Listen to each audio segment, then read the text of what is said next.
So chapter number is 12 and chapter name is verbs. So here we are going to study the verbs, right? Verbs in chapter 2, we read that all the sentences can be divided into two parts, subject and predicate. The subject states what a sentence is about, and the predicate makes a statement about the subject. Look at these sentences. The juggler played with four balls. The children sang the song. The list is very long. The players were happy. The nightingale has a sweet voice. These houses have beautiful lawns. Right? So, dear students, here we have to understand our sentence is divided into two parts. जो हमारा sentence होता है वो दो part में divide होता है. One is called subject and second is called predicate. एक part को बोलते हैं subject और दूसरे part को बोलते हैं predicate. Right? Again, I make you understand our sentence is divided into two parts. One is called subject and second is called predicate. So about whom and what we talk in the sentence, that is called subject, and what we talk about the subject is called predicate. Or you can understand in this way कि sentence में हम जिसके बारे में बात करते हैं वो वर्ड या वो पार्ट क्या होता है, सब्जेक्ट होता है, और जो बात करते हैं वो बात क्या होती है, प्रेडिकेट कहलाती है. जैसे you can see that some examples are here. The juggler played with four balls. हम एक जगलर के बारे में बात कर रहे हैं, राइट? तो जगलर क्या हुआ, यहाँ पे सब्जेक्ट हुआ. तो जो बात कर रहे हैं, क्या बात कर रहे हैं, प्लेड विद फोर बॉल्स, वो पार्ट क्या हुआ, प्रेडिकेट हुआ, right? Next sentence, all the children sang the song. हम किसके बारे में बात कर रहे हैं, सभी बच्चों के बारे में बात कर रहे हैं, all the children. So all the children क्या हुआ, सब्जेक्ट हुआ. sang द सॉन्ग क्या हुआ, हमारा प्रेडिकेट हुआ, right? Again I make you understand, हमारा जो सेंटेंस होता है वो दो पार्ट में डिवाइड होता है, सब्जेक्ट और प्रेडिकेट. जिसके बारे में सेंटेंस में हम मेनली बात करते हैं वो पार्ट क्या होता है, सब्जेक्ट होता है. और जो बात उसके बारे में करते हैं, सब्जेक्ट के बारे में, उस बात को हम बोलते हैं predicate, right? Next point, in these sentences the words printed in bold letters are the predicates. In sentence 1 the subject is the juggler. In sentence 2 subject is all the children. In both these sentences there is one word that tells us what the subject actually did or what actually happened. The juggler played, all the children sang. The word is called verb. In sentence 1 and 2 the verb expresses some action played and sang, but action words are not the only verbs. Words showing being in possession are also called verbs. In sentence 3 and 4 is the is and were express being. In the last two sentences has and have show possession. A verb denotes action or being or possession. So dear students, here we have to understand there is a word in every sentence that is called verb.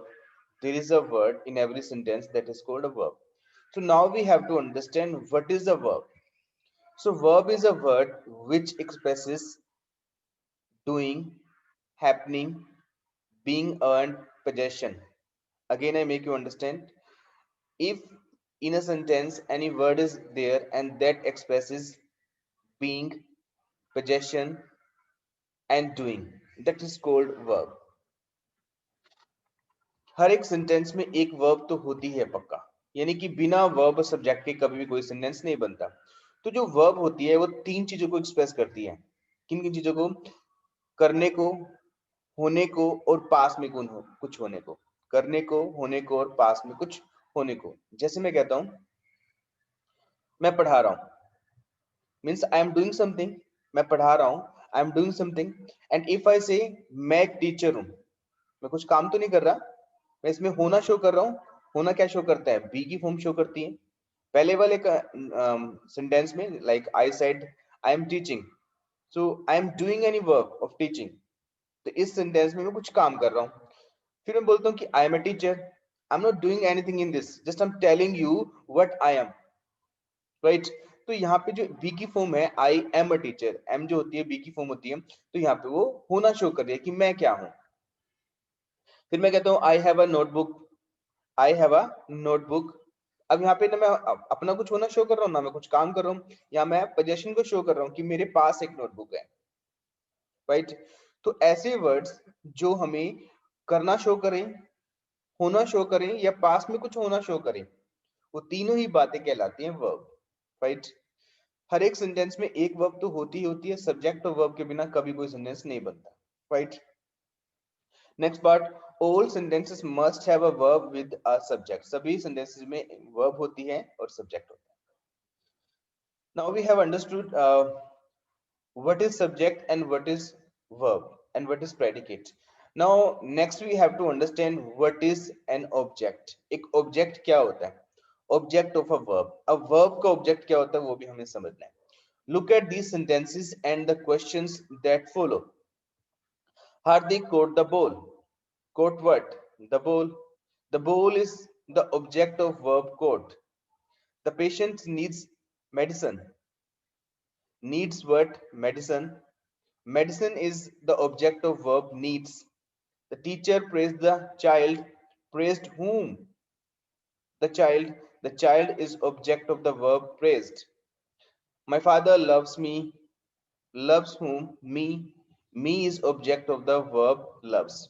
Right?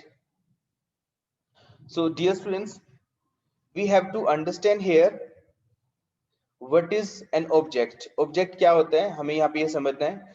तो whenever we ask the question with the help of what or whom with the verb, that word, if we get the answer, that word is object of verb.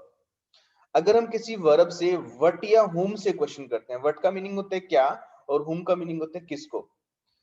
So if we put the question with the help of what and whom with the verb, if we find the answer, it means that is object. What is the answer? That is object. Like if I say मैं English पढ़ता हूं, if I say मैं English पढ़ता हूं, I study, I read English. तो हम अगर word से क्वेश्चन करते हैं कि व्हाट डू यू स्टडी, तुम क्या पढ़ते हो, सो वर्ड से क्वेश्चन करने पे हमें रिप्लाई मिल रहा है English. If someone says that he plays cricket, मैं कहता हूं कि वो क्रिकेट खेलता है, ही प्लेज क्रिकेट, तो पूछता हूं वो क्या खेलता है, व्हाट डज ही प्ले, तो आंसर क्या निकलेगा, क्रिकेट. अगर हम वर्ड से क्वेश्चन करते हैं वर्ब के साथ, जो आंसर निकलता है वो आंसर क्या होता है, ऑब्जेक्ट होता है. वो ऑब्जेक्ट किसका होता है, वर्ब का, राइट. अगर हम होम से क्वेश्चन करें तो तभी आंसर निकलता है. जैसे मैं कहता हूं मैं बच्चों को पढ़ाता हूं, आई से आई टीच द स्टूडेंट्स और children. So if I put the question whom do I teach, whom do I teach, मैं किसको पढ़ाता हूं, answer is the children, the students, right. जैसे मैं कहता हूं मेरी मम्मा ने मुझे बुलाया, मेरी मम्मा ने मुझे बुलाया, my mother called me, right. If I put the question whom did my mother call, मेरी मम्मा ने किसको बुलाया, मुझे, तो यहाँ पे मी क्या है, ऑब्जेक्ट है. So here we have to understand, if we put the question with the help of what and whom to the verb and we find the answer, that answer is called object of verb, right. Come on the next page.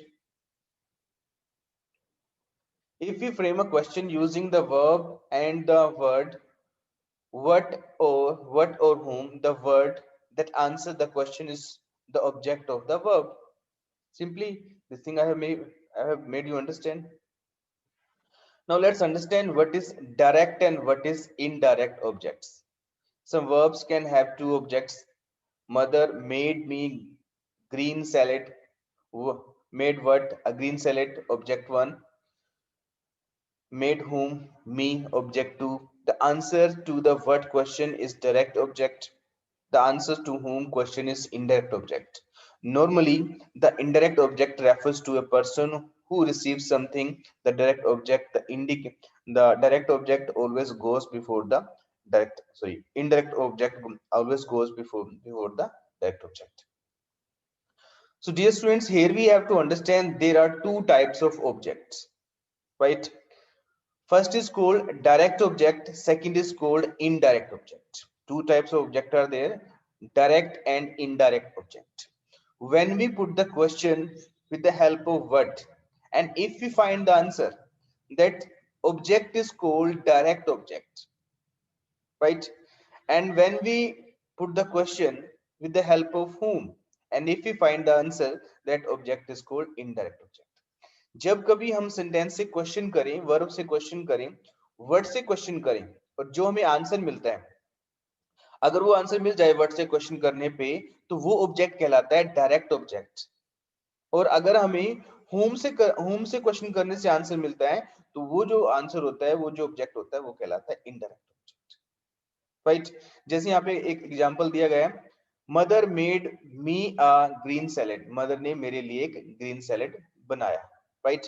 तो if I put the question what, मम्मा ने क्या बनाया, तो what से question पे answer करने पे आंसर निकल रहा है, क्वेश्चन करने पे आंसर निकल रहा है अ ग्रीन सैलेड। अ ग्रीन सैलेड क्या है, यहाँ पे डायरेक्ट ऑब्जेक्ट है। किसके लिए बनाया, whom, आंसर निकल रहा है मी, तो मी क्या है, इनडायरेक्ट ऑब्जेक्ट। तो कभी कभी सेंटेंस में डायरेक्ट और इनडायरेक्ट ऑब्जेक्ट दोनों ही होते हैं। Direct basically non living things होती हैं, और डायरेक्ट इनडायरेक्ट क्या होती है, लिविंग थिंग्स। जैसे मैं कहता हूँ, he gave me a pen, he gave me a pen, उसने मुझे एक पेन दिया। So if I put the question with the help of what did he give me, उसने मुझे क्या दिया, then answer is a pen. A pen is direct object. And if I say that whom did he give a pen, उसने किसको एक pen दिया, answer is me, right? So the pen is direct object and me is indirect object. So sometime it happens like a sentence has two objects, direct and indirect, right? Next, transitive verbs. Some verbs do not convey a complete meaning by themselves. For example, the chief minister made, Deepika ate. If we add objects to these verbs, the meaning becomes complete. The chief minister made an appeal. Deepika ate apples. A verb that requires an object to complete its meaning is called transitive verb.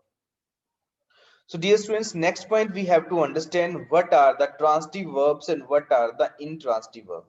So transitive verbs means like when we have to put the object to complete the sentence. That sentence, that verb is called transitive verb.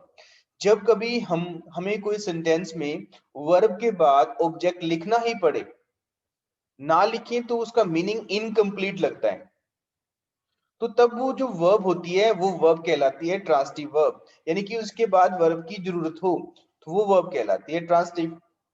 जैसे मैं कहता हूं कि मैंने पढ़ा, मैंने क्या पढ़ा, तो क्या की जरूरत है यहाँ पे। जैसे मैं कहता हूँ कि दीपिका ने खाया, क्या खाया, एप्पल खाया, मैगी खाई, चाउमीन खाई, कुछ भी। यानी कि मेरे कहने का मतलब है कि जब हमें after the verb we have to put any object, there is a need, and if you don't put that word or that object, it appears that that sentence is incomplete, और ऐसा लगता है कि वो सेंटेंस ना incomplete हो। Like the chief minister made, क्या made किया उसने, क्या बनाया, क्या किया उसने। दीपिका एट, दीपिका ने क्या खाया, एक सेंटेंस इनकम्प्लीट लग रहा है, तो वहां पे हमें ऑब्जेक्ट लिखने की जरूरत है। तो जिस वर्ब के साथ ऑब्जेक्ट लिखने की जरूरत होती है, जैसे मैं कहता हूँ कि उसने खेला, उसने क्या खेला ये नहीं बता रहा हूं मैं, he played. And if I say he played cricket, that is complete sentence. So play is transitive verb here, ate is transitive verb here, made means like make is transitive verb here, right? So a verb after there is a need of putting the object, that verb is called transitive verb, right? Next point, intransitive verb. Some verbs are complete by themselves. They do not require an object to complete the sense. For example, the stars are twinkling, the child smiled. A verb that does not require an object to make sentence but makes good sense by itself is called an intransitive verb. So here we have to understand some verbs are there. When those verbs are used, there is no need of putting any object. They are complete by themselves. So those verbs are called intransitive. Right? तो कुछ verbs ऐसी होती हैं जिनके पास what या हुम की reply के लिखने की जरूरत नहीं होती, हम ऑब्जेक्ट नहीं भी लिखते तो तब भी वो सेंटेंस कंप्लीट लगता है। तो वो जो वर्ब्स होती हैं जिनमें इनके साथ ऑब्जेक्ट लगाने की जरूरत नहीं होती, वो वर्ब्स कहलाती हैं इंट्रांसिटिव। जिनके साथ ऑब्जेक्ट लगाने की जरूरत हो वो कहलाती है ट्रांसिटिव, जिनके साथ नहीं हो that is called intransitive. Like the stars are twinkling, जो स्टार्स हैं वो चमक रहे हैं। द चाइल्ड स्माइल्ड, उस बच्चे ने स्माइल की। अब यहाँ पे होम या व्हाट की रिप्लाई की जरूरत नहीं है, वो अपने आप ही कंप्लीट है, राइट। तो ये जो वर्ब्स होती हैं जहां पे हमें व्हाट नहीं लगाना पड़ता, व्हाट के बिना ही सेंटेंस कंप्लीट होता है, व्हाट की जरूरत या होम की जरूरत नहीं होती, तो वो सेंटेंस के वो वर्ब्स जो होती हैं वो कहलाती हैं intransitive verbs, right. Now let's talk about the ditransitive verbs. Ditransitive, a verb that can have two objects, is called ditransitive verbs. Verbs like bring, send, tell, give, offer, teach, write are often used as ditransitive verbs. Like the English teacher taught us a new lesson. Direct object and indirect object and direct object. The father sent Mansi a new woolen dress. Indirect object, direct object. So we have to understand here, students. Third type of verb is that is called ditransitive verb. So some verbs are here in English language. So these verbs demand two objects. So which verb demands two objects? So that verb is called ditransitive verb. For example, like bring is here, send is here, tell is here, give is here, offer, teach, write. ये verbs क्या हैं? यहाँ पे दो इनके बाद object आ सकता है। तो देखो जैसे यहाँ पे सेंटेंस लिखा गया, first the teacher, the English teacher taught us a new lesson. English teacher ने हमें एक न्यू लेसन पढ़ाया। तो we will find that we are getting the answer of what and whom. हमें व्हाट का आंसर भी मिल रहा है, होम का आंसर भी मिल रहा है, डायरेक्ट ऑब्जेक्ट भी मिल रहा है, इनडायरेक्ट ऑब्जेक्ट भी मिल रहा है। क्या पढ़ाया? एक न्यू लेसन। किसको पढ़ाया? Us. See the next example, father sent Mansi a new woollen dress. Father ने क्या सेंड किया, क्या भेजा? A new woollen dress. Direct object. किसको सेंड किया? मानसी को, right. So that's the indirect object. तो जो ऐसी वर्ब्स जो दो ऑब्जेक्ट को अपने साथ ले सके, सेंटेंस में यूज कर सके, तो वो वर्ब्स कहलाती है डाइट्रांसिटिव वर्ब्स। जैसे मैं कहता हूं कि मैंने बच्चों को वर्ब्स पढ़ाए। मैंने क्या पढ़ाया? वर्ब्स पढ़ाया। किसको पढ़ाया? बच्चों को। तो ये पढ़ाना यानी कि टीच वर्ब क्या है यहाँ पे? डाइट्रांसिटिव है, right. Come on the next point. Some verbs can be used both as transitive and intransitive verb. For example, the bird fly away. The boy flew a kite. These plants grow fast. We grow roses in our garden. Transitive and intransitive. So dear students, we have to understand here some verbs are there. Those verbs are transitive and ditransitive according to their meanings. कुछ verbs ऐसी होती हैं जो डाइट्रांसिटिव भी होती हैं, sorry जो कुछ इंट्रांसिटिव भी होती हैं, ट्रांसिटिव भी होती हैं। हाउ? तो कुछ वर्ब्स ऐसी होती हैं जिनके दो मीनिंग होते हैं, करने वाले भी और होने वाले भी। Like word is fly here, fly, flew, flown. Fly के दो मीनिंग होते हैं, उड़ाना भी और उड़ना भी। उड़ाना भी और उड़ना भी। Like the bird flu away. Bird, जो बर्ड था वो उड़ गया। तो यहाँ पे हम मीनिंग यूज कर रहे हैं उड़ना, ना कि उड़ाना। तो वहां पे जब हम उड़ना मीनिंग यूज करते हैं, यानी कि कोई एक्शन को रिसीव करने वाला नहीं होता, तो वहां पे ऑब्जेक्ट की जरूरत नहीं है, तो वो क्या है? इंट्रांसिटिव। अब फ्लाई का मीनिंग उड़ाना भी होता है। The boy flu a kite. एक बच्चे ने एक पतंग को उड़ाया, उस बच्चे ने एक पतंग को उड़ाया। तो फ्लाई के दो मीनिंग होते हैं, उड़ना भी और उड़ाना भी। जब हम उड़ाने की बात करते हैं तो ऑब्वियसली वहां पे एक ऑब्जेक्ट की जरूरत होती है अपने मीनिंग को कंप्लीट करने के लिए। जब उड़ने की बात करते हैं तो वहां पे ऑब्जेक्ट के मीनिंग की जरूरत नहीं होती। तो कुछ वर्ब्स ऐसी होती हैं जो इंट्रांसिटिव भी होती हैं, ट्रांसिटिव भी होती हैं। सी the next word, grow is here. Grow, grew, grown. So grow is transitive and intransitive too. Why? Because grow is also having two meanings, like grow करना और ग्रो होना, यानी कि किसी चीज को पैदा करना या किसी चीज को उगाना, या फिर अपने आप कुछ ग्रो करना, उगना। तो उगना और उगाना दो मीनिंग होते हैं ग्रो के। उसकी वजह से जब हम उगने के मीनिंग के लिए यूज करते हैं तो उसको इंट्रांसिटिव वर्ब बोलेंगे। जब उगाने के लिए यानी कि पैदा करने के लिए मीनिंग के लिए यूज करते हैं तो ट्रांसिटिव वर्ब यूज करेंगे, तो उसको हम ट्रांसिटिव कहेंगे। Like these plants grow fast, ये जो प्लांट्स हैं ये जल्दी ग्रो करते हैं, जल्दी पैदा होते हैं, जल्दी उभरते हैं, तो that is intransitive. There is no need to put any object, either direct or indirect. We grow roses in our garden, हम अपने गार्डन में रोजेस ग्रो करते हैं, पैदा करते हैं, राइट। सो कुछ वर्ब्स ऐसी होती हैं जो दो मीनिंग कन्वे करती है, करने को भी और होने को भी। Next point students, next point incomplete verbs and complements. Verbs like be, is, am, are, was, were, will be, shall be, etc. appear, seem, look are incomplete verbs. For example, the bus is, the mother was, the teacher looked. But these verbs do not require object to complete the sentence. Verbs denoting action or possession can have object.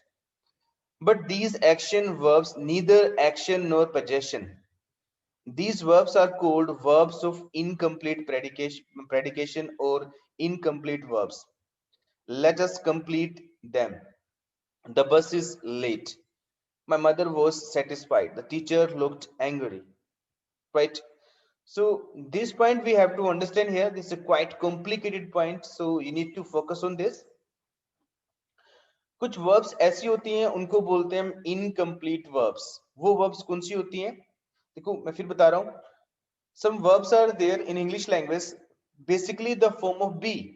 जो be की forms होती हैं like is, am, are, was, were, will be, shall be.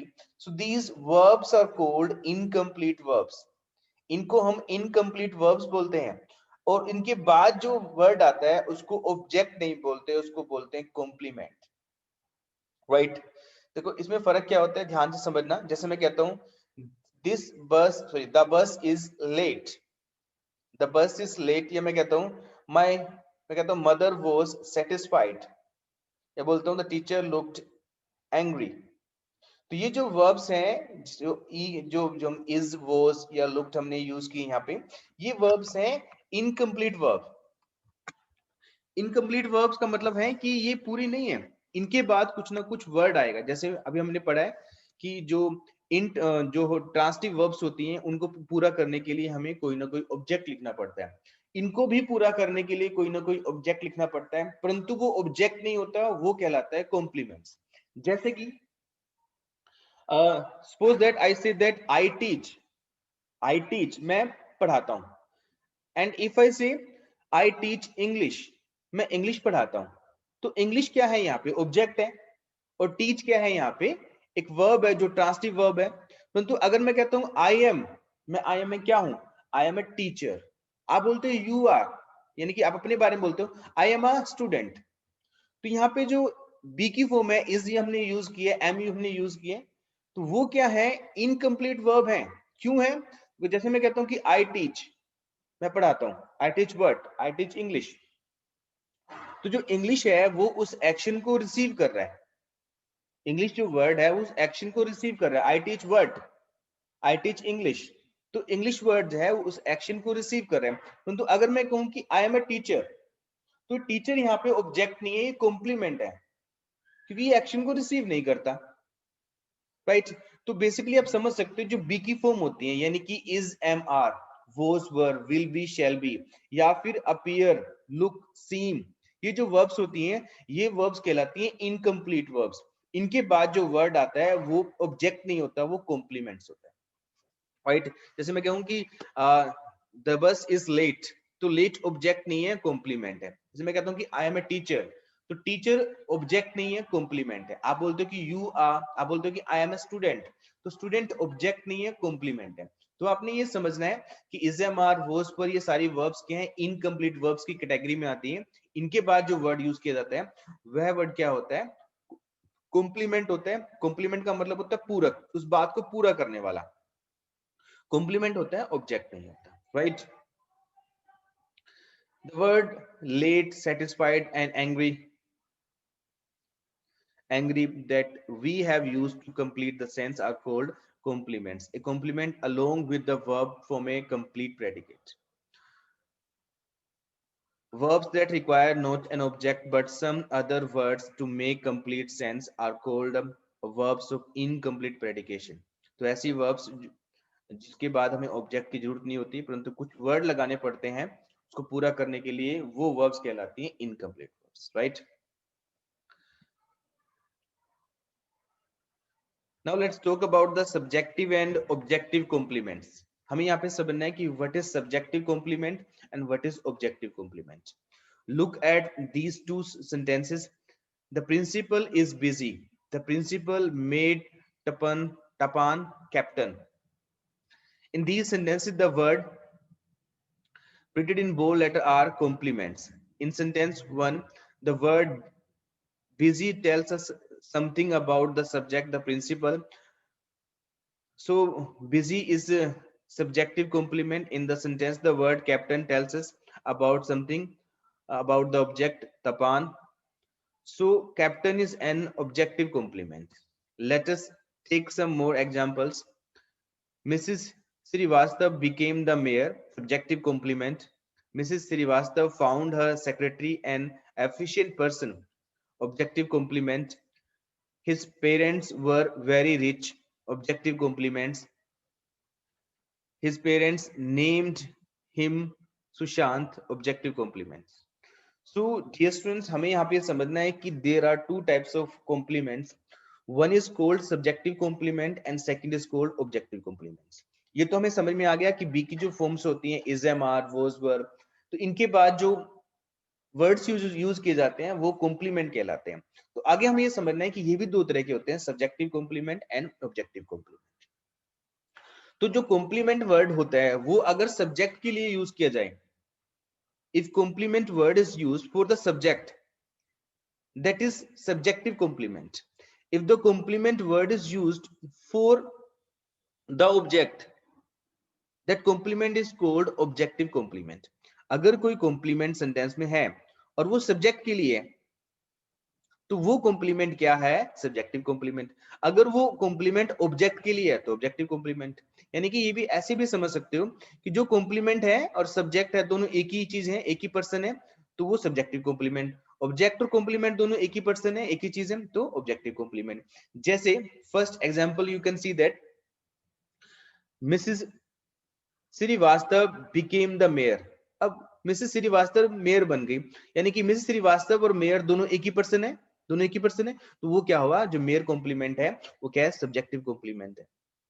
फिर है Mrs Srivastava found her secretary an efficient person. Mrs Srivastava में found किया, उसने उसको पता लगा कि जो उसके सेक्रेटरी है वो एक एफिशिएंट पर्सन है. तो अब ये जो एन एफिशिएंट पर्सन है किसके लिए है? मिसेस श्रीवास्तव के लिए है या हर सेक्रेटरी के लिए? हर सेक्रेटरी और एफिशिएंट पर्सन दोनों एक ही है. तो ये जो एन एफिशिएंट पर्सन है ये ऑब्जेक्टिव कॉम्प्लीमेंट है. His parents were rich, very rich, तो वेरी रिच किसके लिए है? हिज पेरेंट्स के लिए. His parents and very rich दोनों एक ही पर्सन है, तो एक ही पर्सन है.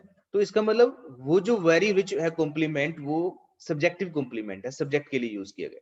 His parents named him Sushant, उसके पेरेंट्स ने उसका नाम सुशांत रख दिया. तो सुशांत जो है वो किसके लिए है? वो ऑब्जेक्ट के लिए, हिम के लिए. तो हिम और सुशांत दोनों एक ही पर्सन है, तो वो क्या हो? Objective complement, right? तो इस तरह हमें समझना है कि what is subjective complement, what is objective complement. When any complement is used for the subject, that is called subjective complement. But when any object is used for any object, that so complement is used any object, that is called objective complement, right? Words that tell us something about the subject, subjective complement. Words tell us something about the object, objective complement. So dear students, once again let's take a revision so that everything will be crystal clear in mind. So we are talking about the verb. What is verb? Verb is a word which denotes an action that is basically being, possession and doing. जो doing को show करता है, possession को show करता है और being को show करता है, उसको हम verb बोलते हैं. Object, what या whom का जो reply होता है वो कहलाता है object. Transitive verb, intransitive verb, जिस वर्ब के बाद ऑब्जेक्ट की जरूरत होती है वो वर्ब कहलाती है ट्रांसिटिव वर्ब, जिसके बाद ऑब्जेक्ट की जरूरत नहीं होती वो इंट्रांसिटिव। डाइट्रांसिटिव ऐसी वर्ब जिसके बाद दो ऑब्जेक्ट्स की जरूरत होती है। Incomplete verbs and complements, incomplete verbs क्या होते हैं? Basically is, am, are, was verb, be की फॉर्म, अपीयर, सीम, लुक, ये क्या होते हैं? इनकम्प्लीट वर्ब्स होती हैं। इनके बाद जो वर्ड आता है वो ऑब्जेक्ट नहीं होता, वो कॉम्प्लीमेंट होता है। फिर हमने समझा कि कॉम्प्लीमेंट्स दो तरह के होते हैं, सब्जेक्टिव और ऑब्जेक्टिव कॉम्प्लीमेंट। सब्जेक्टिव मतलब कि ऐसा कॉम्प्लीमेंट जो सब्जेक्ट के लिए यूज किया जाता है वो सब्जेक्टिव कॉम्प्लीमेंट, ऐसा कॉम्प्लीमेंट जो ऑब्जेक्ट के लिए यूज किया जाता है वो objective complement, right? Rest of things we will understand in the next lecture. And now if you want to ask anything about the verbs, please raise your hand.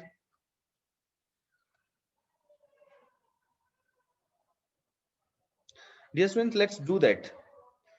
Just little part is left. Okay, let's understand the auxiliary verbs because we have 4 minutes. Auxiliary verbs and main verbs. Auxiliary verbs are verbs used with another verb, main verb, to make these tenses, passive forms, etc. For example, he has left, auxiliary verb, main verb. He was making a new experiment, auxiliary verb, main verb.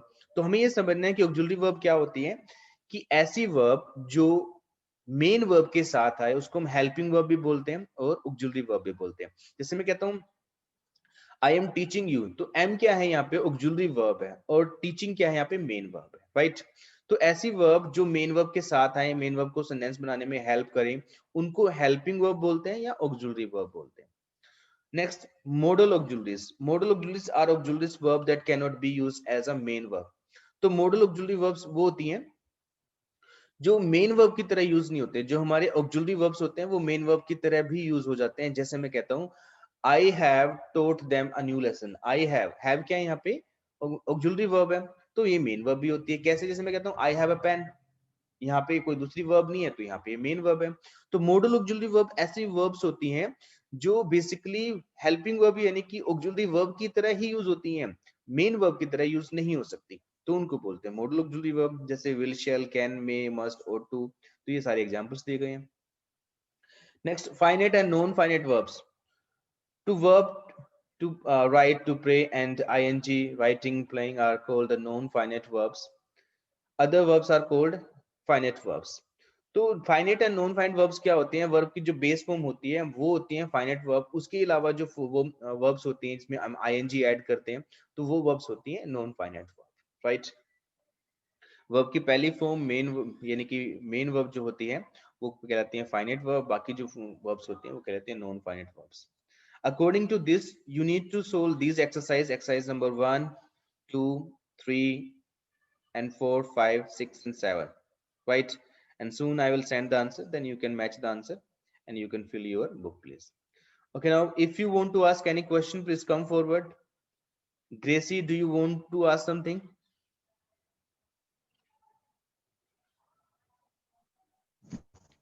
Good morning, sir. Gracie, please wait.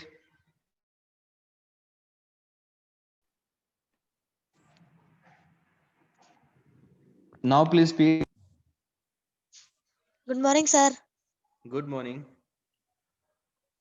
Sir आपने the comet and the moon के question answers भेजे थे ना, उनके question फिर है नहीं book में। तो उनके 2-3 क्वेश्चन बनते हैं ना। मैं चलो सर आज आपने पता नहीं 4-5 दे रखे हैं आंसर तो।